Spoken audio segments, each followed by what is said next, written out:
बिस्मिल्लाहिर रहमानिर रहीम नहमदुहु व नुसल्ली अला रसूलिहिल करीम। আল্লাহ পাকের অপরন্ত শুকরিয়া যে আমরা মিশকাতুল মাসাফির মতো একটি বিশ্বজোড়া যার স্বীকৃত বা বিশ্বজোড়া যার সুনাম এই হাদিসের এই কিতাবখানি শেষ করে আজকে আমাদের উস্তাদ বর্তমান সময়ের প্রবীণ এবং সর্বজন শ্রদ্ধেয় আলেমে দ্বীন আন্তর্জাতিক খ্যাতিসম্পন্ন মুফাসসির কুরআন আল্লামা ডক্টর কাফিল উদ্দিন সরকার সালেহী মধ্যজুল্লু হুজুরের মুখ থেকে শেষ সবক এবং নসিহত শোনার জন্য এই দোয়ার মাহফিলে আমরা একত্রিত হতে পেরেছি। এজন্য আল্লাহর দরবারে শুকরিয়া আদায় করি আলহামদুলিল্লাহ। আল্লাহ তাআলা আমাদের আয়োজনকে কবুল করুক এবং রসুলুল্লাহ সাল্লাল্লাহু আলাইহি ওয়াসাল্লামের প্রতি আমাদের মহব্বত আমাদের অন্তরে গালেব করুক। এখানে আরও অনেক অতিথিবর্গ উপস্থিত আছেন। আমাদের গভর্নিং বডির সহ সভাপতি আহলাস ফজর আলী ভাই এখানে আছেন। গভর্নিং বডির অন্যতম সদস্য আমাদের করুণ জুটমল্লি হুজুর আছেন। এছাড়াও আমাদের নগর দারুস সুন্নাত ফাজেল মাদ্রাসার ভারপ্রাপ্ত অধ্যক্ষ মহোদয় সহ আরও অনেক অতিথিবর্গ আছেন, আমাদের সহকর্মীরা আছেন এবং আলেমের প্রথম বর্ষের যেসব শিক্ষার্থীরা এই মিশকাতের এই খতমে অংশগ্রহণ করছে তারা আছে। সকলের প্রতি আমার আন্তরিক সালাম এবং মোবারকবাদ। সম্মানিত উপস্থিতি, দারুন নাজাত সিদ্দিকা কামেল মাদ্রাসা একটা সুনির্দিষ্ট লক্ষ্য নিয়ে পরিচালিত। পরামর্শের ভিত্তিতে গঠনমূলক ব্যবস্থাপনার মাধ্যমে আল্লাহ পাকের খাস রহমতে দারুন নাজাত এই পর্যায়ে আসা। দারুন নাজাত বিশ্বাস করে এলেমের সাথে এলেম অর্জনকারীদের সম্পর্ক স্থাপন করা এটা খুব গুরুত্বপূর্ণ কাজ। আলেমের জামাত মাদ্রাসা শিক্ষার খুবই গুরুত্বপূর্ণ একটি শ্রেণী এবং আল্লাহ পাকের মেহেরবানিতে হাজারের অধিক শিক্ষার্থীরা দারুন নাজাতে আলেমে ভর্তি হয়। এবারও এখন যে আলেমের ব্যাচের পরীক্ষা চলছে 1200-র অধিক শিক্ষার্থীরা পরীক্ষা অংশগ্রহণ করছে। এখন যারা আলেমে প্রথম বর্ষে পড়তেছে, আগামীতে যারা পরীক্ষা দেবে তারও সংখ্যা প্রায় সমাধিক। কাজে এই শিক্ষার্থীদের সাথে এলেমের একটা পরিচয় করাইয়া দেয়া, আমলের একটা পরিচয় করাইয়া দেওয়া বা এলেম আমলের একটা উৎসাহ তাদের মনে সৃষ্টি করা, এটা দারুন নাজাত সিদ্দিকা কামেল মাদ্রাসার অন্যতম লক্ষ্য। এজন্য দারুন নাজাত সিদ্দিকা কামেল মাদ্রাসা আলেমের ছাত্র ভর্তি হওয়ার পরই নানামুখী পরিকল্পনা গ্রহণ করে থাকে। আজকে যাদের মিশকাত খতম হয়েছে এদের ভর্তি হওয়ার পরই এদের মধ্যে আরবি ভীতি দূর করার জন্য আমরা আরবিতে একটা ফাউন্ডেশন কোর্স করাইছি এবং যেসব শিক্ষার্থীরা গুরুত্ব দিয়ে এই কোর্সে অংশগ্রহণ করেছে অনেকের মধ্যেই আরবির প্রতি আগ্রহ সৃষ্টি হয়েছে, মাদ্রাসা শিক্ষার প্রতি আগ্রহ সৃষ্টি হয়েছে এবং আমরা বিশ্বাস করি যে এর ভিতরে বড় একটা দল এই যুগের সবচেয়ে যে প্রয়োজন হক্কানি রব্বানি আলেম, সেই হক্কানি রব্বানি আলেম হবে। আল্লাহ তাআলা কবুল করুক। এবং এরপরই এই শিক্ষার্থীদের মধ্যে তাদের জীবনে প্রতিষ্ঠার জন্য ইংরেজি ভাষার গুরুত্ব অপরিসীম, যে কারণে ইংরেজি ভাষার উপরে আমরা একটা ফাউন্ডেশন কোর্স করাইছি। আমার বিশ্বাস বা আমার ধারণা বা বাস্তব এটা যে তাতে ইংরেজি ভাষার যে একটা দুর্বলতা, ইংরেজি ভাষার যে একটা ভীতি শিক্ষার্থীদের মধ্যে ছিল সেটা দূর হয়েছে। আমরা এর ফাঁকে কিন্তু এই আলেমের শিক্ষার্থীদের ইয়ার ফাইনালের আগে একটা মডেল টেস্ট পরীক্ষা নিচ্ছি।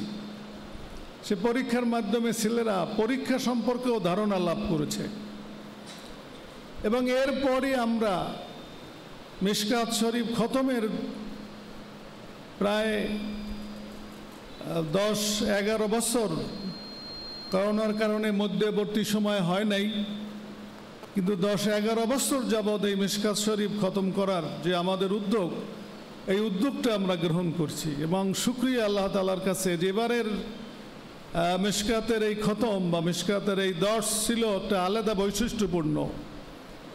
মাত্র 1 মাস 20 দিনে 200 ক্লাসের মাধ্যমে এবং অধিক সংখ্যক শিক্ষার্থীদের উপস্থিতিতে মিশকাত শরীফের প্রথম থেকে শেষ পর্যন্ত সবক শেষ করা সম্ভব হয়েছে আলহামদুলিল্লাহ। এবং আমাদের ভাইস প্রিন্সিপাল থেকে শুরু করে আমাদের মুহাদ্দিস মুফাসসিররা প্রভাষকরা সহ প্রায় 37 জন আসাতেজা ইকরাম দিন রাত্রে কঠোর পরিশ্রম করে এই অল্প সময়ের মধ্যে এই মিশকাতুল মাসাবি তারা খতম করেছে। এমনও দিন গেছে যে বৃহস্পতিবার রাত্রে সারা রাত্র মিশকাত শরীফের এখানে দর্স চলছে। এখানে মূল ক্যাম্পাসে যেমন চলছে ঠিক তেমনিভাবে এখানে তাকসিসির আলেম প্রথম বর্ষের ছাত্ররাও আছে, সেখানেও আলাদাভাবে আরও অল্প সময়ের মধ্যে মিশকাতুল মাসাবির প্রথম থেকে শেষ পর্যন্ত সেখানেও খতম করা হয়েছে। আমি আল্লাহ তাআলার কাছে শুকরিয়া জানাই এবং আমার সহকর্মী আসাতেজা ইকরামদের প্রতি আমি কৃতজ্ঞ যে যুগে ক্লাসে শিক্ষক পাওয়া যায় না, ক্লাসে শিক্ষার্থী পাওয়া যায় না, সিলেবাসের অংশ পড়ানো হয় না বা কেউ পড়াইতে চায় না বা পড়তে চায় না, সেই যুগে মিশকাতুল মাসাবির মতো একটা বিশাল হাদিসের গ্রন্থ প্রথম থেকে শেষ পর্যন্ত শেষ করা, এটা দারুন নাজাতের কবুলিয়তের একটা আলামত। দারুন নাজাতের প্রতি যে বহু মানুষের দোয়া, অনেক আল্লাহ পাকের প্রিয় বান্দাদের নেক নজর, এর একটা দৃষ্টান্ত হচ্ছে এই মিশকাতুল মাসাবি খতম হওয়া। আল্লাহ তাআলার কাছে দোয়া করি আবার যেসব সহকর্মীদের চেষ্টা, শ্রম, সময় ব্যয় এই মিশকাতুল মাসাবি খতম হয়েছে, আল্লাহ যেন তাদেরকে উত্তম জাযা আল্লাহ যেন দান করে। এবং যেসব শিক্ষার্থীরা তোমরা অংশগ্রহণ করেছো, জীবনে তোমরা বিশাল কিছু অর্জন করেছো, ভাবতেই পারবা না। এই শিক্ষার্থীর মধ্যে অনেকের পক্ষেই হয়তো আলেম পাশের পরে মাদ্রাসায় পড়ার আর সুযোগ হবে না, বা সুযোগ হইলেও মিশকাতের মতো সব সিয়াসাত্তা সহ আরও অন্যান্য নির্ভরযোগ্য কিতাব থেকে সংকলিত জীবনের মানুষের যা প্রয়োজন, আমাদের ঈমান, ইলম, আমল, তারপরে আমাদের ব্যবহারিক জীবনের সব বিষয় হাদিস মিশকাতুল মাসাবিতে সন্নিবেশিত আছে। সেই হাদিসের কিতাবখানা তোমরা শেষ করতে পেরেছো, এটা তোমাদের জীবনের একটা শীর্ষ অর্জন মনে করবা তোমরা। আমি তোমাদেরকেও ধন্যবাদ জানাই, মোবারকবাদ জানাই এবং তোমাদের জন্য দোয়া করি আল্লাহ যেন রাসূলুল্লাহ সাল্লাল্লাহু আলাইহি ওয়াসাল্লামের এই হাদিসের বরকতে তোমাদের জীবনে যেন আল্লাহ তাআলা বরকত দান করে। তোমাদেরকে যেন আল্লাহ তাআলা ইলমে দ্বীনের, কোরআন ও সুন্নাহর খেদমতে আল্লাহ তাআলা কবুল করে। আমি অনুরোধ করব তোমাদেরকে, তোমরা প্রত্যেকে একখানা মূল মিশকাত শরীফ নিজ সংগ্রহে রাখবা। আমি ছাত্র জীবনে যে মিশকাতুল মাসাবি আমরা শর্ষিনাতে পড়ছি, আলেমে এবং ফাজেলে, আমাদের সময় দাখিলে মিশকাত ছিল না, সেই কিতাবখানা আমার এখনো সংরক্ষিত আছে। তোমরা সবাই একখানা মূল মিশকাতুল মাসাবি, এর দাম তো খুব বেশি না, অনেকেই তো কিনছো তোমরা, এটা বিক্রি করবা না, এখানে ওখানে রেখে যাবা না। এই হাদিসটা তোমাদের ঘরে থাকা, এই হাদিসটা সংগ্রহে থাকা, এটা একটা বরকত তোমাদের জন্য, এটা নিয়ামত তোমাদের জন্য। সবাই এই কিতাবখানা, মিশকাত থাকা মানে বুখারী শরীফ থাকা, মিশকাত থাকা মানে মুসলিম শরীফ থাকা, মিশকাত থাকা মানে সিয়াসাত্তা সহ আরও নির্ভরযোগ্য হাদিসের হাদিস এখানে থাকা। এজন্য অত্যন্ত সম্মানের সাথে, যত্নের সাথে তোমরা এই কিতাবটা সংরক্ষণ করবা এবং যখন সুযোগ হয় মাঝে মাঝে এই কিতাবটা খুলে তোমরা মোতালা করবা, এই কিতাবের সূচিগুলো সম্পর্কে তোমরা ধারণা নেবা। সেই সাথে তোমরা এই কিতাবের একটা বাংলা অনুবাদ যেমন এমদাদিয়া লাইব্রেরি থেকে মিশকাতুল মাসাবির কয়েক খণ্ডে এক সেট বাংলায় অনুবাদ বের করছে, খুব নির্ভরযোগ্য অনুবাদ। এমদাদিয়া লাইব্রেরির যে মিশকাতুল মাসাবিটা খুব বেশি দাম না, এক সেট বাংলা অনুবাদ মিশকাত শরীফও তোমাদের সাথে থাকা দরকার, এবং সূচিগুলো সম্পর্কে তোমাদের ধারণা থাকা দরকার যে কি কি বিষয়ে এই মিশকাত শরীফে হাদিস আছে। থাকলে যে কোনো সময় যে কোনো বিষয়ে আলোচনা, নিজে জানা, নিজে বোঝা, কিয়ামতের আলামত, ফেতনা, এই সেই সব কিছু আমাদের জীবনে যা প্রয়োজন সব বিষয়ের হাদিসে কিন্তু এই মিশকাতুল মাসাবিতে কিন্তু আছে। এবং এই মিশকাতুল মাসাবি যে দুইজন মুসান্নিফের কথা বলা হয়, যারা লিখেছে, তাদের ইখলাস, তাদের রুহানি দোয়া আমরা প্রাপ্ত হব যদি আমরা এর সাথে সম্পৃক্ত থাকি। তারপর ওই হাদিসের কিতাবখানা তোমরা উস্তাদের মুখ থেকে তোমরা শুনছো, উস্তাদের সামনে বসে তোমরা পড়ছো, কাজেই তোমরা সারা জীবন এর গুরুত্ব উপলব্ধি করবা।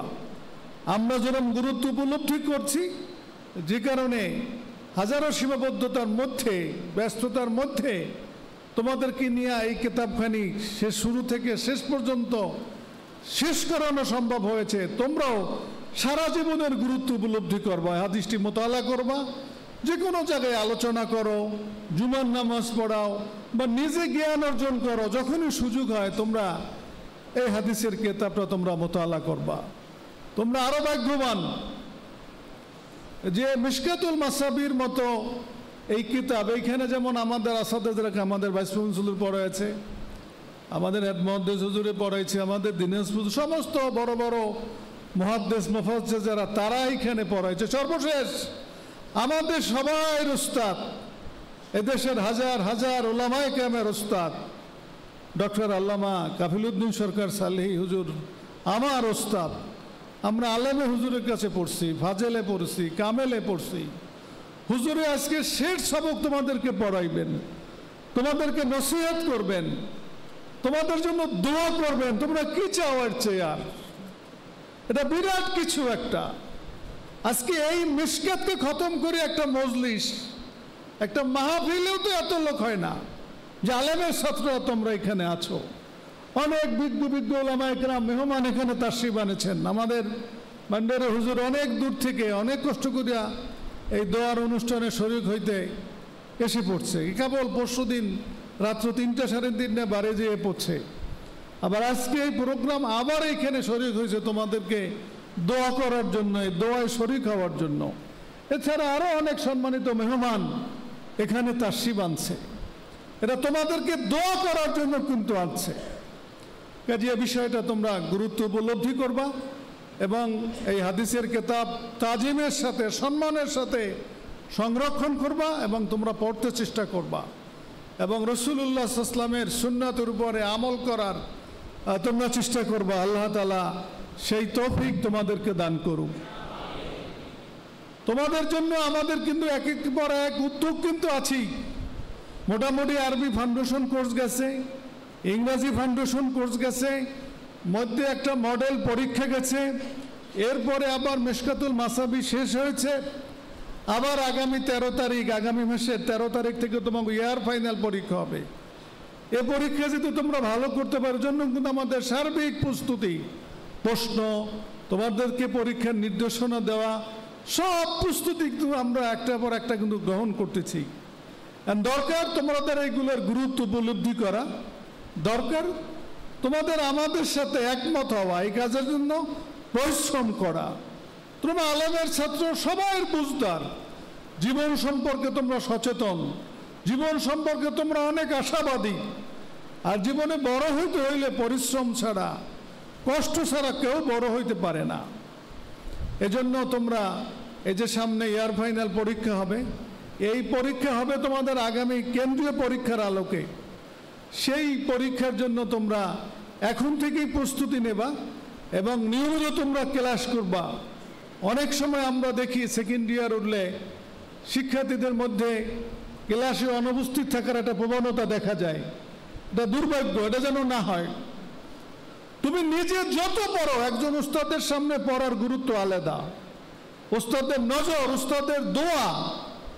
আমরা নিজেরা ব্যক্তি জীবনে দেখছি, আমাদের বাড়ির হুজুর ছিল ওস্তাদ, আমাদের শশীনা মরহুম হুজুরের সে ফুফাতো ভাই ছিল হযরত মাওলানা আব্দুল কুদ্দুস রহমতুল্লাহ আলাই।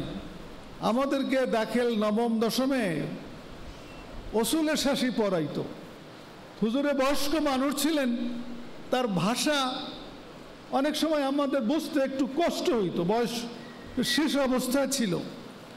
তো উসুলে শাসি এমনি তো অনেক কঠিন কিতাব, বিশেষ করে কিতাবুল্লাহ অনেক কঠিন কিতাব। আমরা দুই এক জায়গা থেকে হুজুরের পড়া সবটা বুঝতাম না। তো হুজুরকে জিজ্ঞাসা করতাম যে হুজুর আবার একটু বলেন। হুজুরে তাকাইয়া হাস দিয়ে করতে পারা, বুঝবা, সময় হলে বুঝবা, এই কইটা হাস দিতেন। আল্লাহর কসম করে বলি যে আমি দারুন নাজাদে প্রথম উসুলে শাসি পড়াইছি যখন উস্তাদ ছিল না। আমার বাড়ির মাদ্রাসায়, রহমতপুর মাদ্রাসায় যখন আমি বাড়ি যাইতাম, আমি শুনতাম যে এখানে উসুলে শাসি পড়াবার কোনো উস্তাদ নাই। তা আমি ওইখানে উসুলে শাসি পড়াইছি বাড়িতে, বাড়ির মাদ্রাসায় এবং দারুন নাজাতে। ওই যে জায়গা দিয়ে বুঝতাম না, আমি দেখছি পড়াবার সময় ওই জায়গা দিয়ে আরো বেশি বুঝছি, ভালো বুঝছি। এটা ছিল উস্তাদের নজর, উস্তাদের দোয়া। তোমরা উস্তাদের দোয়া হয়তো অনেকে বিশ্বাস করো না, বা সমাজ ব্যবস্থা আমাদেরকে এমন একটা কলুষিত করছে পরিবেশ, উস্তাদের সম্পর্কে আমরা গুরুত্ব উপলব্ধি করি না। এজন্য কিন্তু এই অবস্থা। এজন্য এই যে সামনের যে ক্লাসগুলো হবে, মিশকাত, সরেবেকা, নুরুল আনোয়ার, সব কিতাবের তোমরা যেমনিভাবে পরীক্ষার প্রস্তুতি নেবা, সাথে সাথে ক্লাসে উপস্থিতি থাকবা। এ বিষয়গুলো তোমরা খেয়াল করবা। মোটামুটি তোমরা ভর্তি হয়েছো, মোটামুটি অনেক দিন হয়ে গেছে। দারুন নাজাত সম্পর্কে তোমাদের ধারণা হয়েছে। দারুন নাজাতে তোমরা ইতিমধ্যে বহু বড় বড় মেহমানদের, বড় বড় ওলামা একরামদের সোহবত তোমরা পাইছো, তাদের আলোচনা শুনছো। তোমাদের ধারণা হয়েছে জীবনে তোমাদের কেমন হওয়া দরকার, তোমাদের আমল আখলাক কেমন হওয়া দরকার। এইভাবে জীবন গঠন করতে চেষ্টা করবা। পরিবেশ খুব গুরুত্বপূর্ণ বিষয়। আজকে সকালেও পাবনা হুজুর কিন্তু বলছে যে মাদ্রাসার ভিতরের পরিবেশ আর বাহিরের পরিবেশ আকাশ পাতাল পার্থক্য। বাহিরে গেলেই তোমার গুনাহ হওয়ার সম্ভাবনা থাকে, বাহিরে গেলেই তোমার শয়তানের অসওয়াসা, অন্য রকমের কোনো অনিষ্টতা তোমার হইতে পারে। এজন্য তোমরা এই পরিবেশে বেশি সময় থাকবা। মাগরিবের নামাজে আগে চলে আসবা, আজানের সাথে সাথে মসজিদে চলে আসবা। মসজিদ থেকে একটু আস্তে আস্তে যাবা। ক্লাস না থাকলে তোমরা লাইব্রেরিতে যাবা, কেতাবাদি দেখবা, পত্রিকা পড়বা। লাইব্রেরিতে বাংলা, আরবি, বিভিন্ন ভাষায় বই আছে, এগুলো পড়বা। রুমে নিজেরা আলোচনা করবা, তোমাদের পরীক্ষা নিয়ে আলোচনা করবা, ভাষা নিয়ে আলোচনা করবা, নিজেরা পরস্পরে আরবিতে কথা বলবা। আমাদের যে প্রকাশনাগুলো আছে, সৌদুন নাজাত আরবি পত্রিকা পড়বা, তাতে লিখবা। ভয়েস অফ নাজাত ইংরেজি পত্রিকা তোমরা পড়বা, লিখবা। মাসিক নূতন বিকাশে যে পত্রিকা, তাতে তোমরা লিখবা, পড়বা। আরো বিভিন্ন বই পুস্তক তোমরা মোতালা করবা, সময় কাটাবা। ইলম অর্জন আর আমল, এর মধ্যে সময়টা কাটাবা। আর আল্লাহ তাআলার কাছে বারবার সাহায্য চাবা। তোমাদের যেন এমন দিন না যায় যে কিছু পড়ো নাই, ক্লাসের পড়া ছাড়াও অতিরিক্ত পড়া। আর এমন দিন না যায় যে 5 ওয়াক্ত নামাজ জামাত সুন্নাতে মুআক্কাদার পড়ো, কিছু নফল নামাজ, কিছু দোয়া দরুদ, কিছু চোখের পানি আল্লাহর কাছে না পড়ে। আল্লাহর কাছে নিয়ামতের অভাব নাই। ইজ্জত বলো, রিজিক বলো, সব আল্লাহর হাতে। সুস্থতা বলো, সব আল্লাহর হাতে। একজন গার্জিয়ান আলেমের কাল থেকে ঘুরতেছে সকাল পর্যন্ত। আমি বারবার বলি যে ছেলেরা নিয়েন না মাদ্রাসার মধ্য থেকে। না, ছেলের স্বাস্থ্য খারাপ, ছেলের এই সমস্যা, সেই সমস্যা। আমি বললাম আপনি নিজের ছেলেরা নিজে ক্ষতি করতে আছেন। এই সমস্যা নিয়ে বহু ছেলে এইখানে থাকতে আছে, আপনি এইখানে রাখেন। তোমাদের মধ্যে একটা প্রবণতা হয় যে মেসে যাবা, ফ্রি থাকবা, মোবাইল চালাবা, এরকম নানান মিথ্যা অজুহাত দিয়া মাদ্রাসা ক্যাম্পাস ছেড়ে তোমরা বাইরে যেতে চাও। বাইরে গেলে তোমাদের চরিত্র নষ্ট হয়, আমল নষ্ট হয়, লেখাপড়া নষ্ট হয়, তোমরাই কিন্তু ক্ষতিগ্রস্ত হও। তোমরা এগুলো বুঝো না বিধায় এগুলো করো। আল্লাহ তাআলা এই ক্ষতির দিক থেকে তোমাদেরকে আল্লাহ তাআলা হেফাজত করুক, এটা আল্লাহ তাআলার কাছে কামনা করি, দোয়া করি। হুজুরের সামনে বেশি কথা বলার আমি বেয়াদবি মনে করি। হুজুরের নসিহত আমরা শুনবো, এজন্যই এখানে আসা। আল্লাহ তাআলা আমাদের শিক্ষার্থীদের কবুল করুক। হুজুরের প্রতি আমি অপরিসীম কৃতজ্ঞতা জানাই। হুজুরে এখন বয়স হয়েছে, অনেক শারীরিক অসুবিধা, শারীরিক অসুস্থতাও আছে, এর মধ্যেও আমাদেরকে ভালোবাসে, দারুন নাজাতকে ভালোবাসে। আমরা হুজুরকে অভিভাবক মনে করি, নিজের গার্জিয়ান মনে করি। হুজুরও আমাদেরকে স্নেহ করেন। যখনই বলি হুজুর আমাদের ডাকে সাড়া দেন। দারুন নাজাতকে হুজুরে ভালো মন দিয়ে ভালোবাসেন, এজন্যই হুজুরের এই সময় দেওয়া, কষ্ট করে আসা। এজন্য হুজুরের প্রতি আমরা কৃতজ্ঞতা জানাই এবং আল্লাহ তাআলার কাছে দোয়া করি আল্লাহ যেন হুজুরকে সুস্থতা দান করেন, নেক হায়াত যেন দান করেন, আরও যেন দীর্ঘদিন আমাদের মাঝে, আমাদের সাথে, আমাদের জন্য দোয়া করার জন্য, আমাদেরকে শিক্ষা দেওয়ার জন্য, দর্শ দেওয়ার জন্য আল্লাহ যেন দুনিয়াতে রাখেন। হুজুরের জন্য এই দোয়া করি। আমরা সকলে জানি যে শশীনাথ হযরত পিসাব হুজুর কেবলা অসুস্থ, গুরুতরভাবে আইসিইউতে আছে। আমি দোয়া চাই সকলের কাছে, আল্লাহ যেন হুজুরকে সুস্থতা দান করে, সুস্থতার সাথে যেন নেক হায়াত আল্লাহ তাআলা দান করে। আমাদের মাদ্রাসা যেসব মহান ব্যক্তিরা প্রতিষ্ঠা করেছিলেন, সেই মক্কাতুল মুকাররমায় পরবর্তীতে এর অধিকাংশ মুরব্বীরাই দুনিয়ার থেকে বিদায় হয়ে গেছে। সেই 18 জনের মধ্যে কেবলমাত্র করিম জুটফুল হুজুরে জীবিত আছেন। আমরা দোয়া করি ওই 18 জন যারা মক্কাতুল মুকাররমায় এই মাদ্রাসার জন্য সিদ্ধান্ত ছিলেন, আল্লাহ যেন তাদেরকে জান্নাত নসিব করে। আর হুজুর সহ এখন যারা মাদ্রাসার খেদমত করছেন, আমাদের রহম আলী মেম্বার সাহেবের বড় ছেলে আমাদের ফজল আলী ভাই সহ, আল্লাহ যেন তাদেরকে সুস্থতা দান করে। আমাদের আরেকজন সদস্য কারি হাসান আলী সাহেব, উনি অসুস্থ, হাসপাতালে ভর্তি, ওনার অপারেশন লাগবে। আমরা দোয়া করি তার জন্য, আল্লাহ যেন তাকে সুস্থতা দান করে। আলেম পরীক্ষা চলছে, অনার্স পরীক্ষা চলছে, হুজুর তাদের জন্য দোয়া করবেন। মাদ্রাসার বিভিন্ন হাজতের জন্য দোয়া করবেন। আল্লাহ যেন দারুন নাজাতের সকল হাজত যেন আল্লাহ তাআলা পূরণ করে দেন, এই অনুরোধ রেখে আমি আমার বক্তব্য শেষ করছি। আল্লাহ তাআলা অনুষ্ঠানকে কবুল করুক।